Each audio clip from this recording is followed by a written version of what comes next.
She moved between the worn vinyl booths with practiced efficiency, refilling coffee cups and clearing plates with the automatic grace of someone who'd done this 1,000 times before.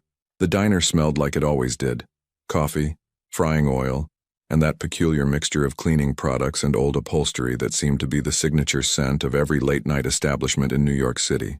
"Table 7 needs ketchup, honey," called out Sal from behind the counter. He was 65, had owned Murphy's for 30 years, and treated Emma like the daughter he'd never had. "And you look dead on your feet. Why don't you take 5? Emma managed a tired smile as she grabbed the ketchup bottle. "I'm fine, Sal. Only 2 more hours until closing.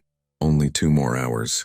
Then she could go home to her studio apartment in Sunset Park, heat up some leftover rice, and maybe, if she wasn't too exhausted, look at the nursing school applications she'd been putting off for months. The same applications that seemed more like impossible dreams than actual possibilities. The diner was nearly empty now. Just old Mr. Chen reading his newspaper in the corner booth where he sat every night. A young couple sharing fries and looking at each other like they were the only 2 people in the world. And a businessman in booth 12 who'd been nursing the same cup of coffee for the past hour. Emma had noticed him the moment he walked in. It was hard not to. He carried himself differently than most of the people who came into Murphy's at 11 o'clock on a Tuesday night. Everything about him was controlled, deliberate. His coat was expensive. She could tell by the way it draped over his shoulders. His watch caught the fluorescent light every time he lifted his coffee cup, a subtle flash of silver that probably cost more than she made in 6 months. He was older than her, probably late 30s, with dark hair touched with gray at the temples, and eyes that seemed to notice everything while revealing nothing. Handsome in that intimidating way that made Emma feel self-conscious about the coffee stain on her uniform and the way her hair was escaping from her ponytail. He'd been polite when she took his order. Just coffee and the meatloaf special. He'd said thank you in a voice that was quiet but commanded attention, and he'd left her alone after that, occasionally typing on his phone with the focused attention of someone handling important business. Emma had learned not to wonder too much about the customers who came through Murphy's doors. Everyone had their own story, their own reasons for being here. She had enough to worry about without adding other people's problems to the list. She was wiping down table 3 when the bell above the door chimed. 2 men walked in, and something in Emma's stomach tightened instinctively. Maybe it was the way they moved. Too purposeful, too focused. Maybe it was the way they scanned the room before their eyes locked onto booth 12. Maybe it was just that 6th sense you develop when you've spent enough time working late nights in a city that can turn dangerous without warning. The temperature in the diner seemed to drop 10 degrees. Sal looked up from where he was cleaning the grill, his usual friendly expression shifting to something more cautious. Mr. Chen's newspaper rustled as he glanced over the top, then slowly folded it and set it down. The young couple didn't notice anything, too wrapped up in their own world. The businessman in booth 12 noticed. Emma saw his shoulders tense slightly, saw the way his hand moved carefully to set down his coffee cup, but his face remained perfectly calm, almost bored. The 2 men walked straight toward him. They weren't rushing, but there was something predatory about their approach. One was tall and broad-shouldered, wearing a leather jacket that had seen better days.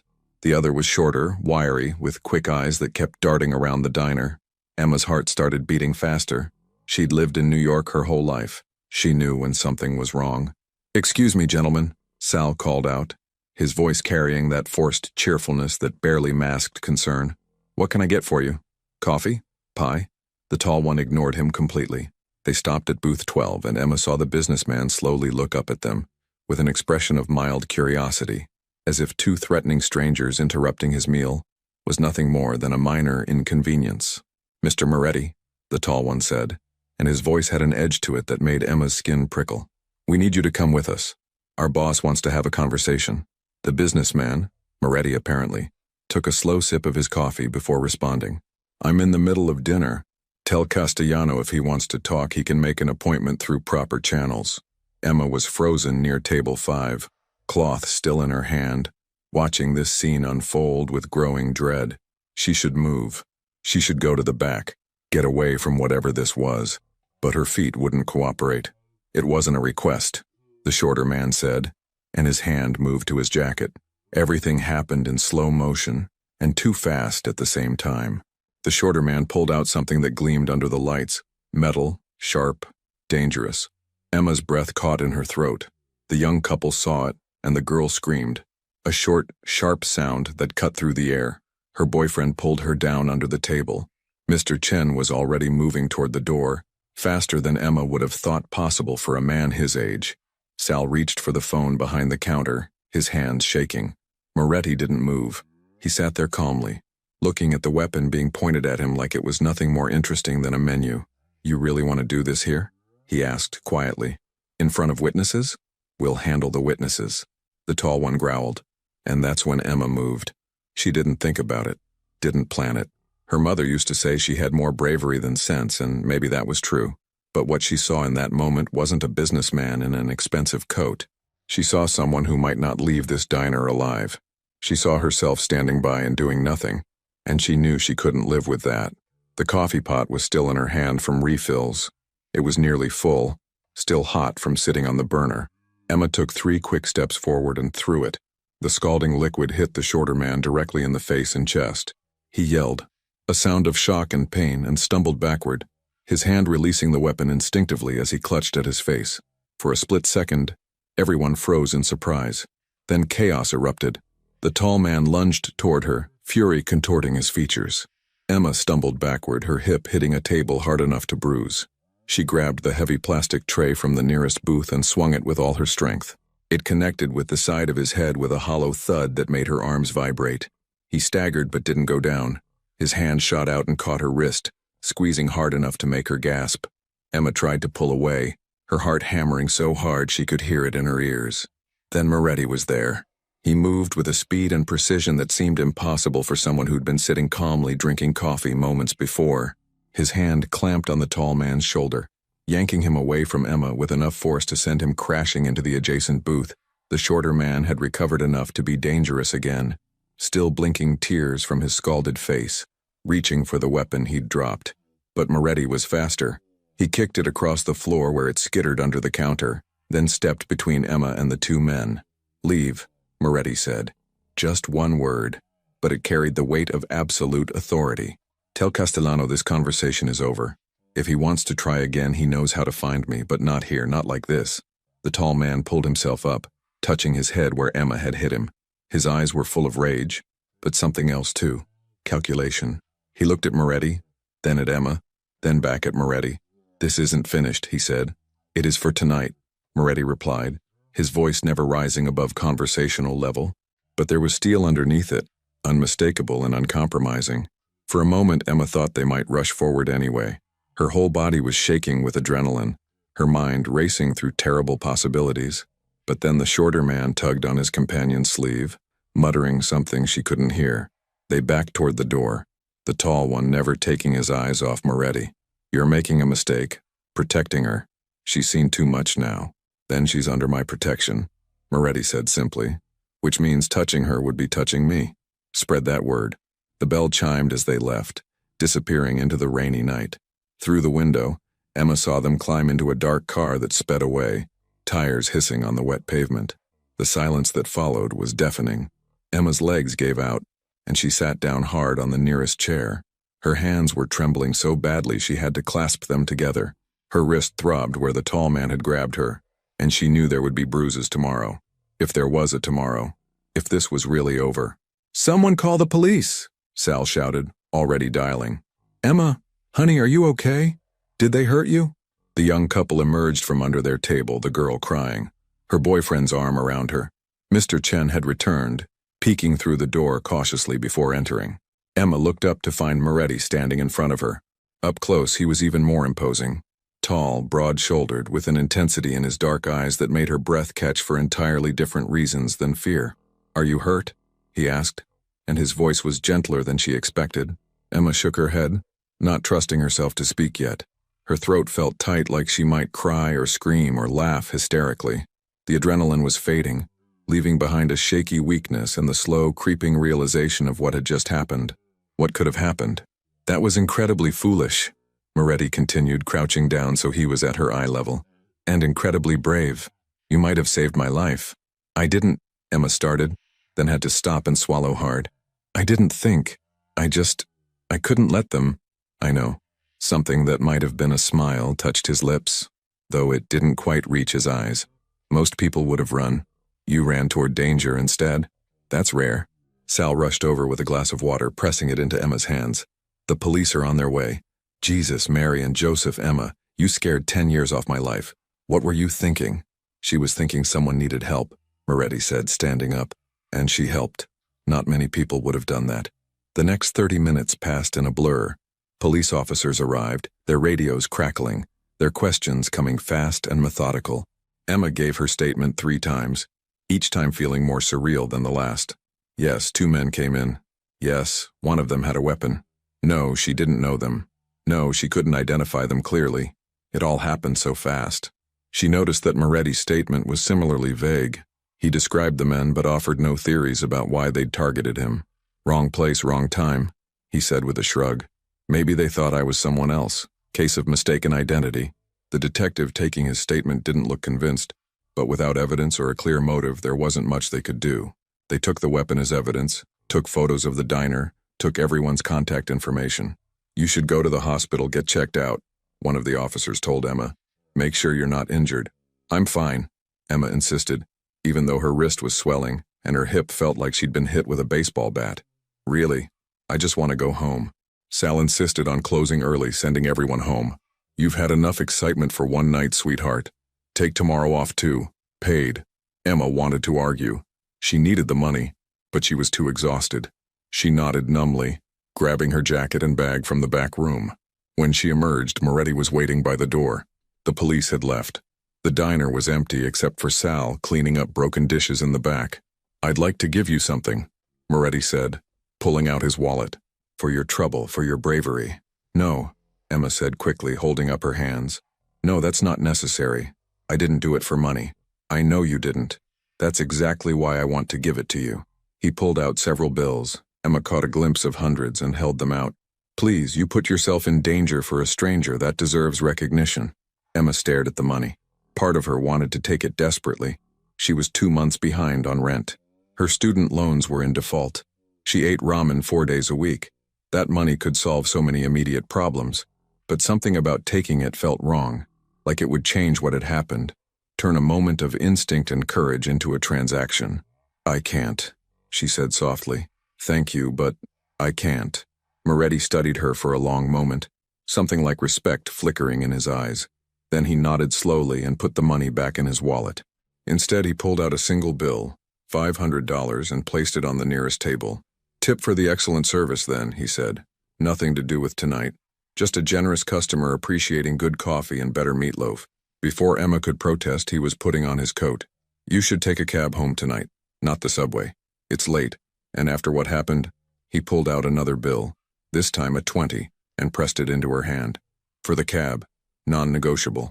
Emma found herself nodding, too tired to argue anymore. Moretti paused at the door, looking back at her with an expression she couldn't quite read. What's your name? Emma. Emma Hayes. Emma Hayes. He repeated it like he was committing it to memory. You're a very remarkable young woman, Emma Hayes. Thank you for tonight, I won't forget it. And then he was gone, stepping out into the rain. Through the window, Emma saw a sleek black car pull up immediately. Someone opened the door for him. He climbed in, and the car disappeared into the night. Did he leave the tip? Sal called from the back. Emma looked at the $500 on the table. Yeah, she said quietly. He left a tip. Sal came out, saw the money, and whistled. Well, at least something good came out of tonight. You take that, sweetheart. Lord knows you earned it. Emma picked up the bill with shaking hands. $500. It was more than she made in a week, sometimes 2. It would cover most of her rent. It would let her eat something other than ramen. It would give her a little breathing room in a life that never seemed to have enough air. She should feel grateful, relieved, happy even. Instead, she just felt unsettled. Like something had shifted tonight, some invisible line had been crossed and she couldn't quite figure out what it meant. The cab ride home went by in a daze. Emma stared out the window at the rain-slicked streets of Brooklyn, the lights blurring together in streaks of red and gold. Her neighborhood looked different somehow, though nothing had actually changed. Same bodegas, same graffiti, same groups of people huddled under awnings smoking and talking. Her building was a walk-up in Sunset Park, 5 stories of worn brick and fire escapes decorated with laundry lines and potted plants that somehow survived New York winters.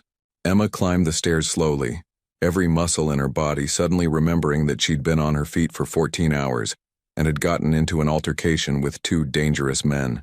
Her studio apartment was tiny, barely 400 square feet including the bathroom, but it was hers. Sort of. She'd inherited the lease from her mother along with everything else. The medical debt, the maxed-out credit cards, the student loans that Emma had co-signed when she'd naively believed she'd become a nurse and be able to pay them off easily. Emma locked the door behind her, deadbolt, chain, doorknob, and leaned against it, finally allowing herself to break down a little. Her hands were still shaking. Her wrist was definitely bruised, purple marks in the shape of fingers already forming. Her hip throbbed with every breath, but she was alive. She was home. She was okay. She heated up some leftover rice in the microwave, took 2 ibuprofen with tap water, and collapsed onto her bed without even changing out of her uniform. The adrenaline crash hit her like a wave, pulling her under into exhausted darkness. She dreamed of dark eyes and expensive watches, of coffee pots and weapons, of rain and danger, and a voice saying, "You're under my protection now." Emma woke at 3 in the morning to use the bathroom. On her way back to bed, half asleep, she noticed something white under her door. Her heart jumped into her throat, suddenly wide awake. She crept to the door silently listening. No sounds from the hallway, no shadows visible under the crack. Slowly, Emma bent down and picked up the small white card. It was thick, expensive paper, the kind you couldn't buy at any regular store. There was no name on it, no company logo, no address, just a phone number printed in simple black font, and below it in handwriting that was precise and controlled. "You're under our protection now." Emma's hands started shaking again. She looked at the door, still locked, chain still in place. Whoever had left this had done so silently, carefully, without disturbing her or any of her neighbors. She should call the police. She should be terrified. Instead, she felt something else, something she couldn't quite name, like standing on the edge of something vast and unknown, like the moment before you jump into water and you don't know how deep it goes. Emma looked at the card for a long time. Then she walked to her tiny kitchen table, sat down, and stared at the phone number in the dim light of her apartment. Outside, Brooklyn continued its endless rhythm. Somewhere out there, Vincent Moretti was in his own world, dealing with whatever consequences came from tonight's events. Somewhere out there, 2 men were nursing their injuries and planning whatever came next. And here, in this tiny studio apartment in Sunset Park, Emma Hayes sat with a mysterious card and the growing realization that her life had just become infinitely more complicated. The rain had stopped. Dawn was still hours away. The city hummed with its familiar sounds. Sirens in the distance, bass thumping from a car passing below, the rumble of the subway beneath the streets. Everything was different now. Emma could feel it in her bones, in the way her heart was beating, in the way the card seemed to almost burn between her fingers. She'd saved a stranger's life tonight, and somehow, she knew with absolute certainty that single act of instinct and courage had changed everything. The question was, had it changed things for better or worse? Only time would tell. Emma finally went back to bed, tucking the card into her nightstand drawer. But she didn't sleep. She lay there in the darkness, listening to the city, feeling the bruises forming on her body and wondering what morning would bring, wondering if she'd just made the best decision of her life or the worst mistake, wondering who Vincent Moretti really was, and why those men had wanted to take him away, wondering what protection meant, and what price it might come with, but most of all, wondering if she'd ever feel normal again, or if normal was something that belonged to yesterday, to the version of Emma Hayes who'd woken up that morning with nothing more to worry about than rent and student loans and impossible dreams of nursing school. That Emma seemed like a different person now, someone younger, more naive, living in a simpler world. Tonight had cracked something open, and tomorrow Emma would have to figure out how to live in whatever came pouring through. Emma didn't sleep that night, not really. She drifted in and out of consciousness, her mind replaying the events at the diner in an endless loop. Every time she closed her eyes, she saw the weapon gleaming under the fluorescent lights. She felt the coffee pot in her hand, heavy and hot. She heard that voice, "You're under my protection now," echoing in the darkness of her tiny apartment. When her alarm finally went off at 7, she felt like she'd been run over by a truck. Her wrist was swollen, the bruises a spectacular array of purple and yellow. Her hip had stiffened overnight, making every movement a reminder of what had happened. Sal had told her to take the day off, but Emma couldn't afford to lose the income. She got up, showered carefully around her injuries, and dressed in her spare uniform. The $500 tip sat on her kitchen counter, still folded exactly as Moretti had left it. Emma stared at it for a long moment before finally putting it in her wallet. She'd earned it, she told herself. Not for what happened, but as a tip, just like he'd said. A generous customer appreciating good service. Nothing more. The morning was crisp and clear, the kind of October day that made New York beautiful. The rain had washed everything clean and the sunlight seemed sharper somehow, more focused. Emma walked to the subway station, her messenger bag slung over her shoulder, trying to convince herself that everything was fine, normal, back to routine. But normal shattered the moment she rounded the corner onto her street that evening after her shift. There was a black SUV parked across from her building. Not unusual in itself, plenty of people in the neighborhood had cars. But this one was different. The windows were tinted dark. The engine was running a soft purr that spoke of expensive machinery, and there was someone sitting in the driver's seat just waiting. Emma's steps slowed. Her heart rate picked up. She told herself she was being paranoid. It was just a car. People parked on streets. That's what streets were for. But as she approached her building, she couldn't shake the feeling of being watched. The hairs on the back of her neck stood up. She fumbled with her keys, dropping them once before managing to unlock the door. Safe inside, she climbed the stairs quickly, her hip protesting with every step. When she reached her floor, Mrs. Chen from apartment 3C was in the hallway, watering the sad little plant she kept on a table by her door. "Emma, there you are," Mrs. Chen said, smiling. She was Mr. Chen's wife, a tiny woman with sharp eyes and a no-nonsense attitude. "Some men came by looking for you today." Emma's blood ran cold. "What kind of men?" "Oh, very polite, very well-dressed. They didn't come upstairs. They talked to Mr. Kowalski downstairs." Mrs. Chen's expression turned curious. "Is everything okay, dear? You look pale." "I'm fine," Emma lied, forcing a smile. "Just tired. Long shift. What did they want?" "I don't know, but Mr. Kowalski seemed very happy after they left. You should ask him." Emma thanked her and continued to her apartment, her mind racing. Men asking about her. Mr. Kowalski, her landlord, happy about something. The SUV outside, the card under her door. "You're under our protection now." She locked herself inside her apartment and went straight to the window, carefully pulling back the curtain just enough to peek out. The SUV was still there. As she watched, a second one pulled up and parked behind it. Emma's hands were shaking again. This wasn't her imagination. This was real. This was happening. Her phone rang, making her jump so badly she almost dropped it. Unknown number. Emma stared at it for 3 rings before finally answering. "Hello? Miss Hayes?" A male voice, professional and polite. "My name is Marco Rinaldi. I work for Mr. Moretti. He would like to speak with you." Emma's mouth went dry. I don't think that's a good idea. I understand your hesitation." Marco's voice was smooth, practiced. "But Mr. Moretti is quite insistent.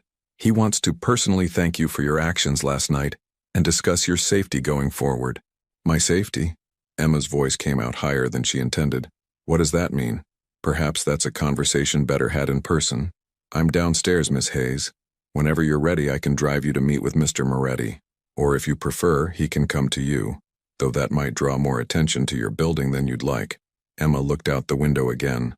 One of the SUVs flashed its lights once, as if in greeting.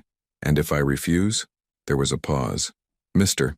Moretti would be disappointed, but he's not a man who forces people into conversations.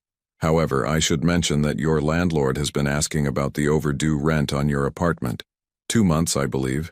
Mr. Moretti has taken care of that for you." Seemed like the least he could do.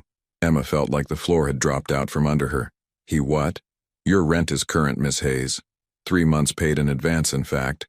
Mr. Kowalski was quite pleased. Anger flared hot in Emma's chest, cutting through the fear. "He had no right. He had every right."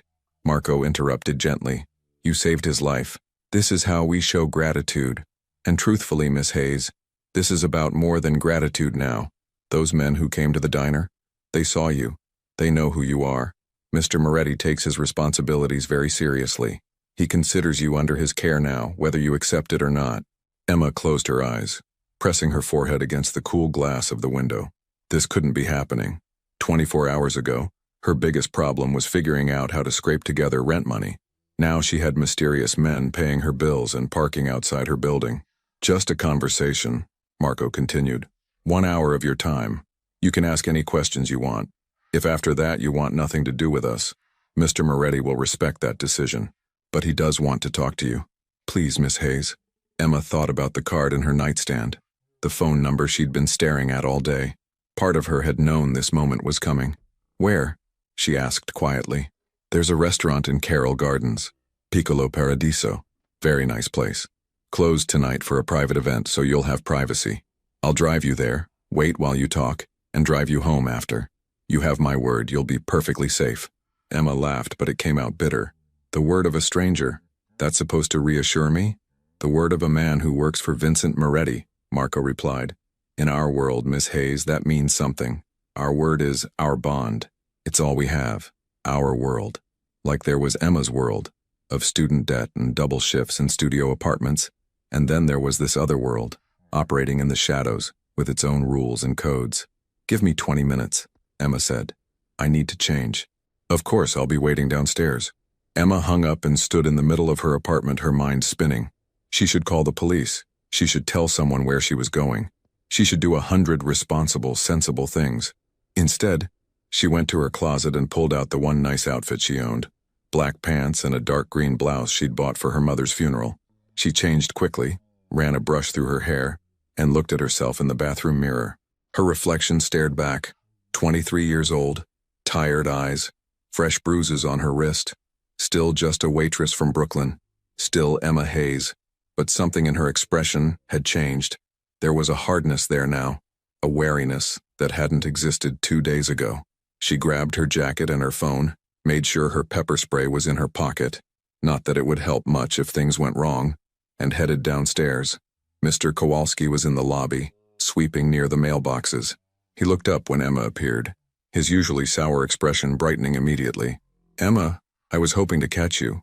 About the rent. I know, Emma said shortly. It's been taken care of. Yes, such a relief. I was going to have to start eviction proceedings next week, you understand? Nothing personal, but business is business. He leaned in conspiratorially. Your uncle is a very generous man, very proper. I'm glad you have family looking out for you. Uncle. Emma almost laughed. So that was the story they'd told. A generous uncle taking care of his niece. Nice and neat and completely false. Yes, she said flatly. Very generous. Excuse me, Mr. Kowalski. She pushed through the door before he could say anything else. The SUV's passenger door opened as she approached and a man stepped out. He was in his early 40s, Emma guessed, with salt and pepper hair and a face that managed to look both friendly and intimidating at the same time. He wore a dark suit that fit perfectly, and his shoes were polished to a mirror shine. Miss Hayes, I'm Marco.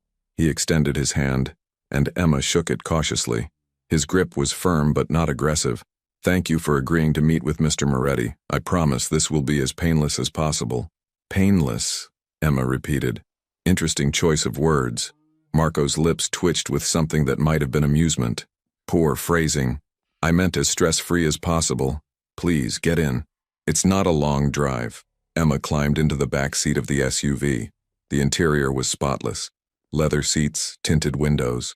There was another man in the driver's seat who nodded at her in the rearview mirror, but didn't speak. Marco got in beside her, maintaining a respectful distance. How are you feeling? Any injuries from last night? Bruised, Emma said. But okay. That's good. What you did was incredibly brave. Incredibly stupid, but incredibly brave. Mr. Moretti hasn't stopped talking about it. The SUV pulled smoothly into traffic heading toward Carroll Gardens. Emma watched the familiar street slide by, her neighborhood giving way to slightly nicer blocks, brownstones with well-maintained stoops, trees that actually looked healthy. What does he want? Emma asked. Really? Marco considered the question carefully. To thank you. To make sure you understand the situation you've inadvertently become part of. To offer his protection, which, in your position, you'll need. And what situation is that exactly? You put yourself between Mr. Moretti and people who wish him harm. Those people now see you as connected to him. That makes you a potential target. Mr. Moretti doesn't take those things lightly. He protects what's his. I'm not his, Emma said sharply. You became his the moment you threw that coffee pot, Marco replied, not unkindly.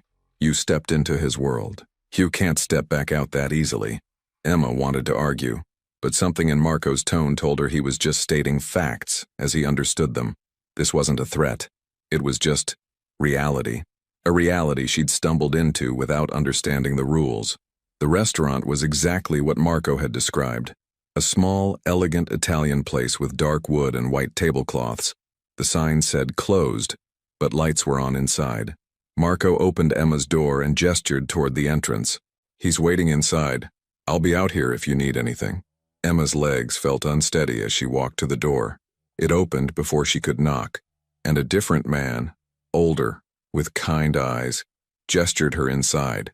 The restaurant was beautiful. Candles flickered on the tables. The walls were decorated with photos of Italy, rolling hills, ancient buildings, vineyard. It smelled like fresh bread and herbs and wine. Vincent Moretti sat at a table near the back, and Emma's breath caught when she saw him. He looked different than he had at the diner. More relaxed, maybe, though there was still that air of controlled power around him. He wore a black shirt with no tie, sleeves rolled up to his elbows, revealing muscular forearms. His dark hair was slightly disheveled, like he'd been running his hands through it. When he saw Emma, he stood immediately, his expression difficult to read. "Miss Hayes, thank you for coming."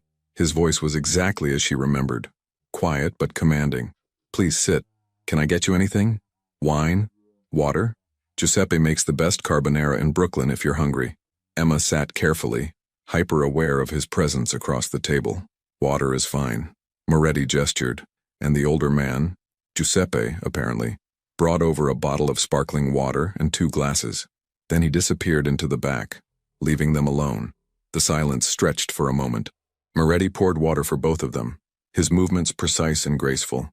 Finally, he looked up and met Emma's eyes directly. "How's your wrist?" Emma reflexively touched the bruises, now partially hidden by her sleeve. "Sore, but it'll heal. I'm sorry you were hurt." Something flickered across his face. Genuine regret. "That should never have happened. You should never have been put in that position." "I put myself there," Emma said. "Nobody forced me." "No, you chose to help a stranger when you could have run. When you should have run." Moretti leaned back, studying her. Why? Emma had asked herself that question 100 times since last night. "I don't know. Instinct. My mom was a nurse before she got sick. She always said if you can help, you help. I guess it stuck. Your mother was a wise woman." "She was." Emma's throat tightened. "She died 18 months ago. Cancer. That's why I'm drowning in medical debt instead of finishing nursing school. But I guess you already know that, don't you?" Moretti didn't deny it. "I make it a point to know about people who saved my life." Emma Hayes, 23, worked 3 jobs while taking care of her mother during her illness. Tried to continue nursing school but had to drop out when the bills became too much. Currently working double shifts at Murphy's Diner to try to stay afloat. No other family. No boyfriend. Lives alone in a studio apartment in Sunset Park. Hearing her life summarized so clinically made Emma feel exposed. Vulnerable. Sounds pretty pathetic when you put it that way. "It sounds remarkable," Moretti corrected. "You've been surviving on your own, carrying burdens that would crush most people, and you still had enough courage and compassion to risk your life for a stranger. That's not pathetic, Miss Hayes. That's extraordinary." Emma didn't know what to say to that. She took a sip of water, buying time. "Why did they come after you? Those men at the diner?" "Because I made decisions they didn't agree with. Because there are people in this city who think I'm becoming too powerful, too influential. Because power struggles are messy and sometimes they spill over into public spaces." Moretti's expression was carefully neutral. "I should have been more careful. Should have seen it coming. Should never have put other people at risk." "What do you do, Mr. Moretti?" Emma asked. "For a living, I mean." A slight smile touched his lips. "I'm a businessman. I own several legitimate enterprises. Restaurants, construction companies, import-export businesses. I also facilitate certain arrangements between parties who prefer to operate outside traditional channels." "You're being vague."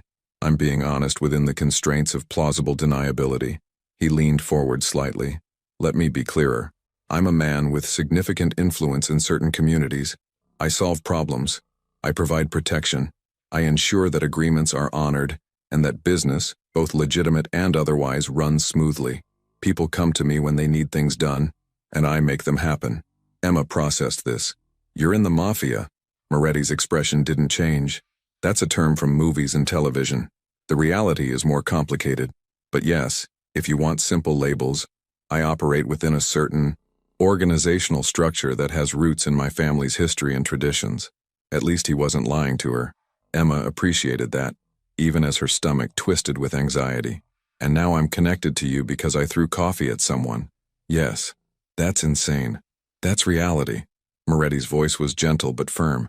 The men who came to the diner report to a man named Castellano. He's been trying to expand his territory into areas I control. That confrontation was his way of sending a message. Thanks to you, that message failed, which means he's angry, humiliated, and looking for ways to retaliate. Against you, against me, against anyone associated with me, including unfortunately brave young women who throw coffee pots.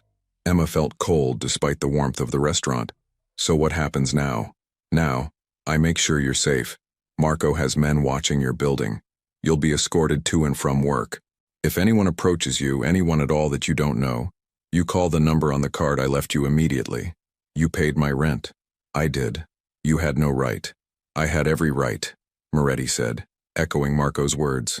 You saved my life. In my culture, that creates an obligation, a debt that must be repaid. I don't want to be in debt to you, Emma said.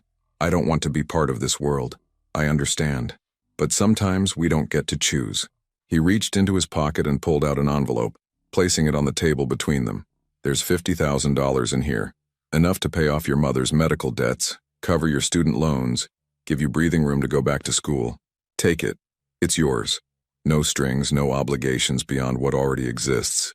Emma stared at the envelope like it was radioactive. $50,000. It would change everything. She could go back to school, stop working double shifts, actually sleep at night without worrying about eviction notices and debt collectors. But taking it would mean accepting this connection, accepting that she was now part of Vincent Moretti's world, for better or worse. I can't, she whispered. Why not? Because, Emma struggled to articulate what she was feeling. Because it would mean this is real, all of this. The danger, the protection, the everything.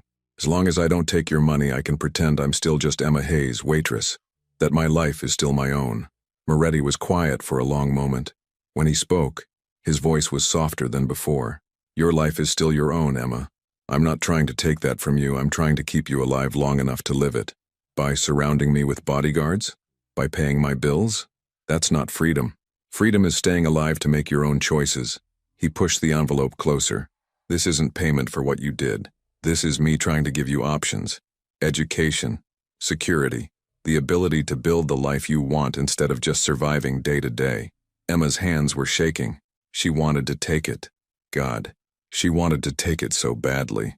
But something in her rebelled against the idea, against becoming dependent on a man whose world operated in shadows, where casual conversations happened in closed restaurants and questions were answered with polite vagueness. I need to think about it, she finally said. Moretti nodded slowly, pulling the envelope back. That's fair. The offer stands whenever you're ready. He paused. But the protection isn't optional, Emma. Whether you take the money or not, whether you want it or not, you're under my protection now. That's not negotiable, do you understand? What if I go to the police? And tell them what? That you're being protected against your will? They'll laugh you out of the station. Or worse, they'll start investigating, and you'll end up caught between me and them, which is the last place you want to be. His expression was serious, but not threatening. I'm not your enemy, Emma, but I'm also not giving you a choice about this. Your safety is now my responsibility. Accept that, even if you can't accept anything else. Emma felt trapped, cornered by circumstances beyond her control. This isn't fair. No, Moretti agreed. It's not. But it's the situation we're in. I didn't ask for you to save my life. You didn't ask to be put in danger. But here we are. We make the best of it. Giuseppe emerged from the kitchen carrying 2 plates of pasta that looked and smelled incredible. He set them down without a word and disappeared again. You should eat, Moretti said. Giuseppe will be offended if you don't at least try his carbonara. And trust me, you don't want to offend Giuseppe. Despite everything, Emma felt a small smile tug at her lips. Is that a threat? It's practical advice. He's 83 and terrifying when he's insulted. Moretti picked up his fork. Please, eat. We can talk about other things. You can ask me questions. Or we can just eat in silence. Whatever makes you more comfortable. Emma picked up her fork hesitantly and took a bite of the carbonara. It was, admittedly, the best thing she'd tasted in months, maybe years. Rich and creamy and perfectly seasoned. They ate in silence for a few minutes.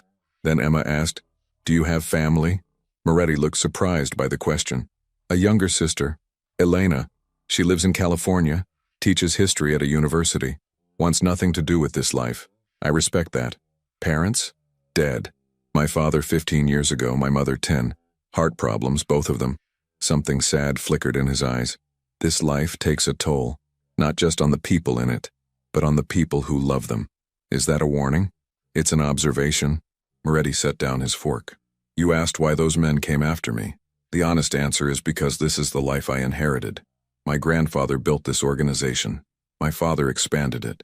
Now it's mine to maintain, to grow, to protect.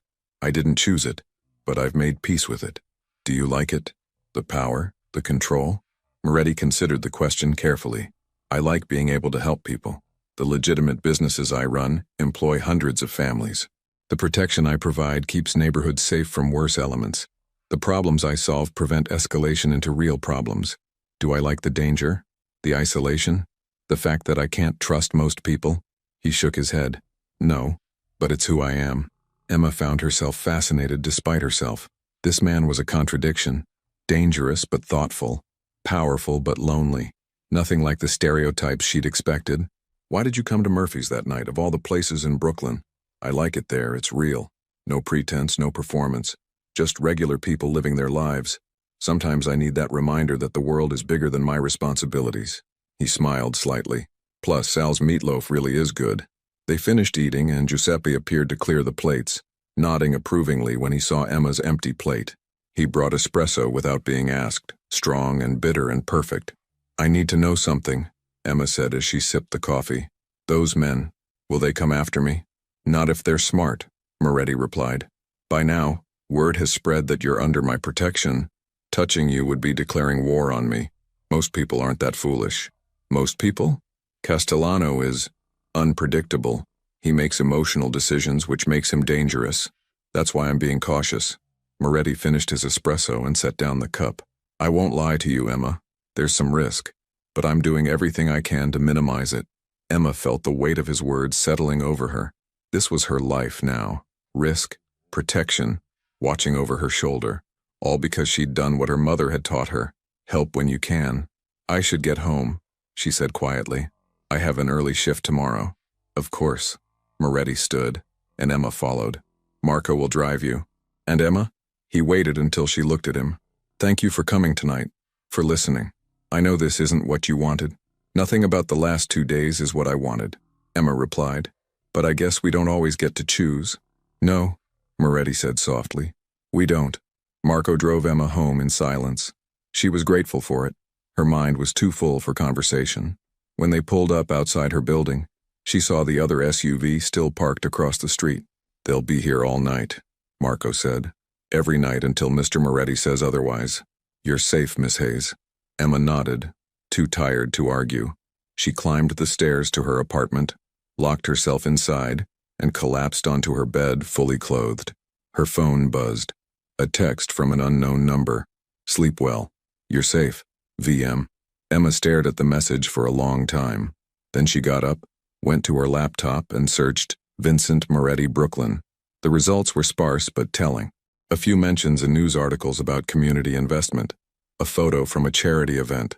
Moretti in a tuxedo shaking hands with the mayor. References to his construction companies, his restaurants. Nothing explicit, but reading between the lines, the picture was clear.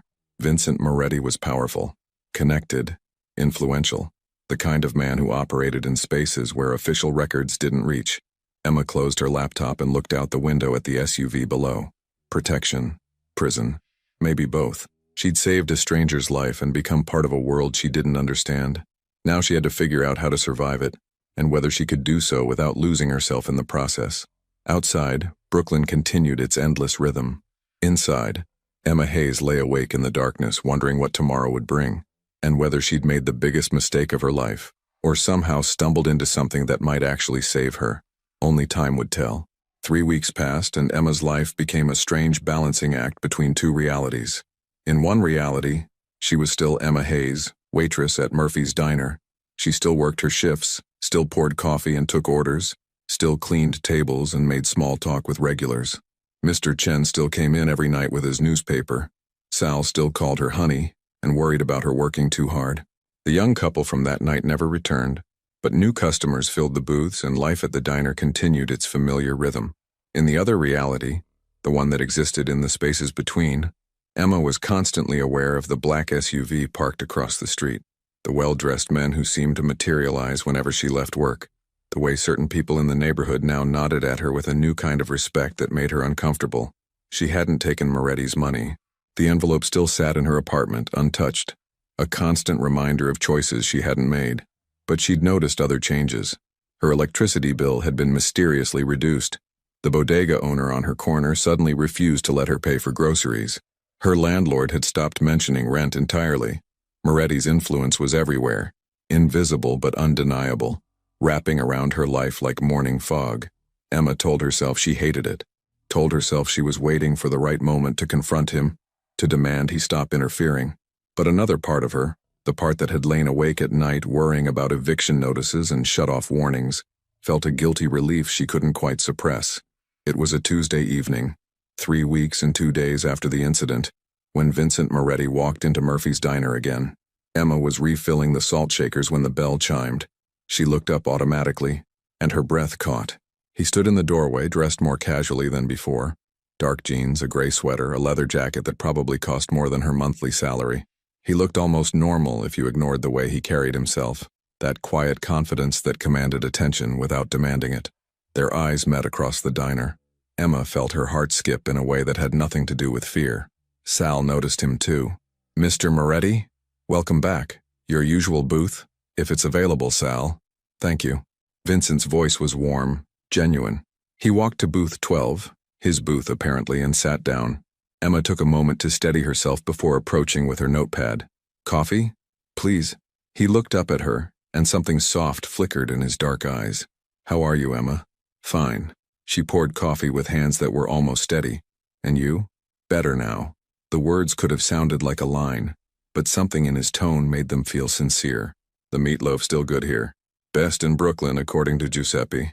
Emma surprised herself by smiling slightly. Vincent's lips curved. "Giuseppe has strong opinions about food. I'll trust his judgment. Meatloaf, please. And maybe some of Sal's apple pie if there's any left." Emma wrote down the order, acutely aware of how normal this felt. How strange it was that 3 weeks ago this man had been a stranger. And now, what was he now? Not a stranger. Not a friend. Something undefined that existed in the space between protection and intrusion. She brought him his meal, and he thanked her with that quiet courtesy that seemed to be as natural to him as breathing. Emma went back to her other tables, but she was constantly aware of him sitting there, eating slowly, occasionally checking his phone, but mostly just existing in the space. The dinner rush came and went. Customers filtered in and out. By 9 o'clock, the diner had quieted to just a handful of regulars. Vincent was still there, working on his second cup of coffee, reading something on his tablet. Emma was wiping down a table near his booth when he spoke. "Can you sit for a minute?" She glanced at Sal, who waved her off. "Go ahead, honey, it's slow." Emma slid into the booth across from Vincent, feeling awkward and too aware of how close they were in the small space. "Is something wrong?" "No, I just—" He paused, seeming to choose his words carefully. "I wanted to see how you're doing. Really doing. Not the polite answer you give when I ask in front of other people." Emma studied him. In the fluorescent light of the diner, she could see the fine lines around his eyes, the slight shadow of exhaustion that makeup or money couldn't quite hide. "I'm adjusting," she said honestly. "It's strange, knowing people are watching, feeling like I'm not quite in control of my own life anymore." "I know the feeling." Vincent's expression was rueful. "I've lived with it for 15 years. It doesn't get easier, but you learn to adapt." "Is that supposed to be comforting?" "It's supposed to be honest." He wrapped his hands around his coffee cup. "I could tell you it's temporary, that eventually things will go back to normal, but that would be a lie. This is your normal now, at least for the foreseeable future." Emma appreciated the honesty, even as it made her chest tight. "Do you ever regret it, the life you have?"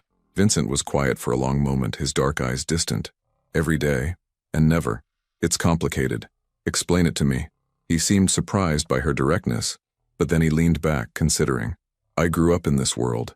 My grandfather started with nothing, came to America from Sicily with $5 and a dream, built a small import business that grew into something bigger. My father expanded it, made connections, gained influence. By the time I was born, the Moretti name meant something in Brooklyn. Emma listened, fascinated despite herself. I was supposed to go to law school, Vincent continued. That was my plan. Be the legitimate face of the family, help move everything into legal channels. Then my older brother Marco, not the Marco you met, different Marco, he was killed. Accident, officially, but we knew better. Someone wanted to send a message to my father. His jaw tightened slightly. I was 23, same age you are now, and suddenly I had to choose. Walk away and let the family business crumble, or step up and learn how to survive in a world I hadn't fully understood until that moment. You chose to stay. I chose loyalty, responsibility, family. Vincent's eyes met hers. Same reasons you dropped out of nursing school to take care of your mother. Sometimes we don't choose our paths. They choose us. The comparison hit Emma hard. She'd never thought of it that way. But he was right. She'd made her choice out of love and duty just as he had. The difference was the world they'd chosen to operate in. But you have power, Emma said. You could walk away now if you wanted. Could I? Vincent's smile was sad. The moment I try to leave, I become a target, a weakness someone can exploit, and everyone connected to me becomes vulnerable. My sister in California is safe because I'm here, maintaining the balance. If I disappeared, she'd be used against me. That's how this works. Emma felt a chill. That's a prison. It's a responsibility I accepted. And honestly, he leaned forward slightly. I'm good at it. I protect people. I keep neighborhoods safe. I make sure families can run their businesses without being exploited. There's honor in that, even if the methods aren't always conventional. Before Emma could respond, her phone buzzed in her pocket. She pulled it out and saw an unknown number. Her stomach tightened. Unknown numbers hadn't been good news lately. Answer it, Vincent said quietly, his expression suddenly alert. Emma swiped to answer. Hello? Emma Hayes? A woman's voice, professional and cold. This is Detective Lisa Morrison with the NYPD. We need to talk to you about an ongoing investigation. Emma's eyes widened. She looked at Vincent, who had gone very still. An investigation?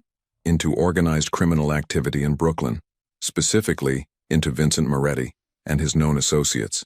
You've been seen in his company multiple times. We'd like to ask you some questions. Can you come to the precinct tomorrow morning? Emma's mouth went dry. I don't know anything about. We'll determine that when we talk. 10 a.m. tomorrow. Here's the address. The detective rattled off a location. Don't be late, Miss Hayes. And don't discuss this conversation with anyone, especially not with Mr. Moretti. The line went dead. Emma set her phone down slowly, her hands trembling. The police want to talk to me. About you. Vincent's expression didn't change, but something hardened in his eyes. That was inevitable. Castellano must have made noise, drawn official attention. They're looking for leverage. What do I do? You go. You answer their questions honestly. You tell them you're a waitress who witnessed an incident and that I've been grateful. Nothing more. His voice was calm, steady.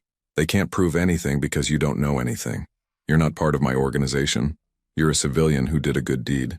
But they'll ask about the protection, the men watching my building. You tell them you felt unsafe after the incident, and a grateful customer offered to ensure your security. That's not illegal. Vincent reached across the table, his hand hovering near hers but not quite touching. Emma, listen to me. They're going to try to scare you, pressure you, make you feel like you're in trouble. But you're not. You haven't done anything wrong. Except refuse to cooperate? You're not refusing anything, you're simply telling the truth. You don't have information about my business dealings because you're not involved in them. His eyes held hers. Trust me on this. I've been through it before. Emma pulled her hand back, wrapping her arms around herself. This is exactly what I was afraid of. Getting caught between you and everything else. I know. And I'm sorry. Vincent's voice was genuine. But you'll get through it. Tomorrow you go to the police, you answer their questions, and you walk out. Then life continues. Does it? Emma's voice cracked slightly. Or does it just get more complicated? Vincent didn't have an answer for that. They sat in silence for a moment, the weight of unspoken things filling the space between them. Finally, Emma stood. I should finish my shift. Emma. She paused, looking back at him.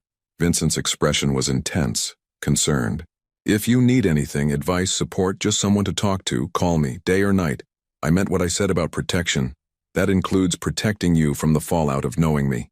Emma nodded and walked away, her mind spinning. She finished her shift on autopilot, barely aware of the customers or Sal's concerned questions. When closing time came, Marco was waiting outside to drive her home, as he had been every night for 3 weeks. In the SUV, Emma asked, "Did you know about the police?" Marco's expression in the rearview mirror was carefully neutral. "We anticipated it. Moretti prepared you as well as he could. He didn't prepare me for how scared I'd feel. Fear is natural. Just remember, you're not the target. You're collateral. They want Moretti, not you. Tell the truth, and they'll have nothing." But as Emma lay in bed that night, staring at the ceiling, she wondered if the truth was really that simple. The truth was that she'd saved Vincent Moretti's life, that she thought about him more than she should, that some part of her was drawn to his quiet intensity, his unexpected gentleness, the way he carried the weight of his world with dignity. The truth was that she was starting to care, and that scared her more than any police interrogation. The next morning, Emma dressed in her most professional outfit and took the subway to the precinct. Detective Morrison was exactly what Emma expected. Sharp-eyed, no-nonsense, with a skepticism that radiated from every pore. The interrogation room was small, cold, smelling faintly of industrial cleaner. Emma sat across from the detective, trying to keep her hands from shaking. "Tell me about Vincent Moretti," Detective Morrison began, and Emma did. She told the truth, the incident at the diner, Moretti's gratitude, the protection he'd offered. She left nothing out, but she also added nothing. Just facts, delivered calmly. "And you expect me to believe you know nothing about his criminal activities?" "I'm a waitress," Emma said simply. "He's a customer who was grateful. That's all I know." The detective leaned forward. "Emma, Vincent Moretti is dangerous. He's connected to organized crime, racketeering, extortion. People around him get hurt. We can protect you, but you have to help us." "Protect me from what?" "He hasn't threatened me. He's been nothing but respectful. That's how people like him operate. They make you feel safe until suddenly you're complicit." Detective Morrison's eyes bored into Emma's. "We're offering you a way out. Witness protection if necessary.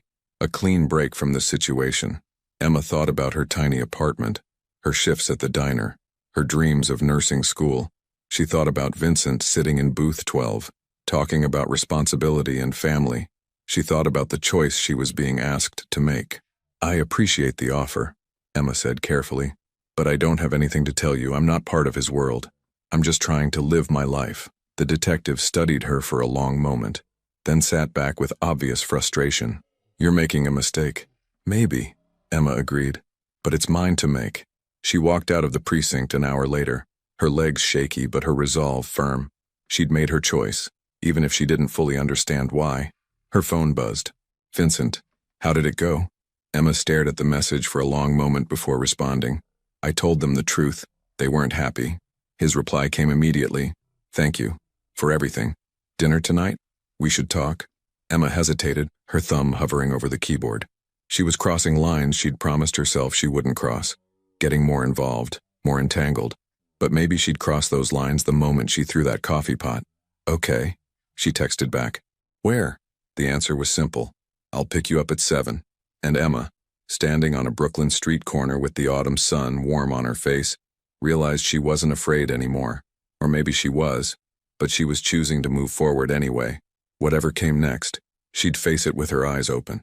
The crisis came on a cold November morning, exactly 1 month after the incident at Murphy's Diner. Emma was walking to work when Marco's car pulled up abruptly beside her. His usual calm demeanor was replaced by urgency. "Get in now!" Her heart raced as she climbed into the SUV. "What's wrong?" "Castellano made his move. There's going to be a confrontation tonight. Moretti wants you somewhere safe until it's over." Emma's hands went cold. "Where is he?" "Handling it. My job is getting you to take me to him." Emma's voice was firm, surprising even herself. Marco's eyes met hers in the rearview mirror. "That's not a good idea. I don't care. Take me to Vincent." Something in her tone must have convinced him. 20 minutes later, they arrived at an upscale building in Park Slope. Marco led her to a penthouse office where Vincent stood by floor-to-ceiling windows, phone pressed to his ear, his expression harder than she'd ever seen it. He turned when she entered, surprise flickering across his features. Emma, you shouldn't be here. Neither should you be handling this alone. She crossed the room, her fear transforming into determination. What's happening? Vincent ended his call, studying her intently. Castellanos planning something for tonight. I'm trying to prevent it from escalating. How? By meeting him, negotiating, finding a solution that doesn't put innocent people at risk. His voice was tight with tension, but there are no guarantees. Emma moved closer. Then don't go alone. Emma, listen to me. She placed her hand on his arm, feeling the tension coiled beneath.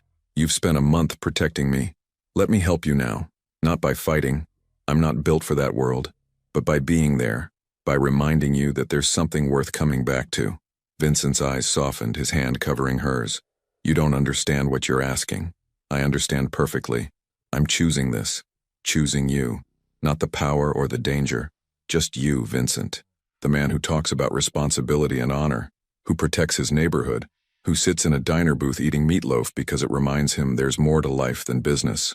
For the first time since she'd known him, Vincent Moretti looked genuinely vulnerable.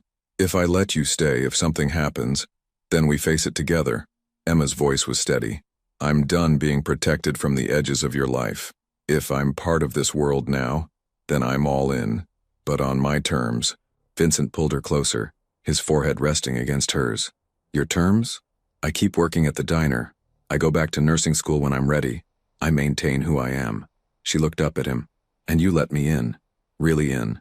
No more vague answers or protective distance. If we're doing this, whatever this is, we do it honestly. A genuine smile touched his lips. Deal. The meeting that night was tense but ultimately successful. Vincent negotiated a truce. Territories respected, debts settled, honor maintained. Emma waited in his car with Marco, her heart in her throat until Vincent emerged 2 hours later, exhausted but unharmed. In the weeks that followed, Emma's life transformed in ways she hadn't expected. She enrolled in nursing school part-time, funded by her own money. She'd finally accepted Vincent's envelope, but only as a loan she insisted on repaying. She kept her shifts at Murphy's, finding balance between her two worlds. Vincent became a constant presence, not controlling or overwhelming, but steady. They had dinner twice a week, sometimes at expensive restaurants, sometimes at Murphy's where it all began. They talked about everything, her dreams, his responsibilities, the complicated reality they were building together. 6 months after throwing a coffee pot that changed her life, Emma Hayes stood at a community health clinic that Vincent had helped fund. She was doing her nursing clinical rotation, helping people from both worlds, the wealthy from Park Slope and the struggling families from Sunset Park. Vincent arrived as her shift ended, leaning against his car with that slight smile that still made her heart skip. How was your day? He asked as she approached. Long, rewarding, real. Emma smiled, taking his hand. How was yours? Complicated, but better now. They walked together through Brooklyn streets as twilight fell, two people from different worlds who'd found unexpected connection in the space between. Emma knew the future was uncertain, knew there would be challenges and difficult choices ahead. But she'd learned something important over these months. Sometimes the bravest thing you can do is choose love in the face of fear, hope in the face of complexity, and connection in a world that tries to keep people apart. She'd saved Vincent Moretti's life with a coffee pot and her courage. In return, he'd given her the strength to save herself, to pursue her dreams while staying true to who she was. It wasn't a fairy tale. It was better. It was real, messy, complicated, and entirely theirs. And as they disappeared into the Brooklyn night together, Emma Hayes knew she'd made the right choice. Not the easy one, but the right one. And sometimes, that's all that matters.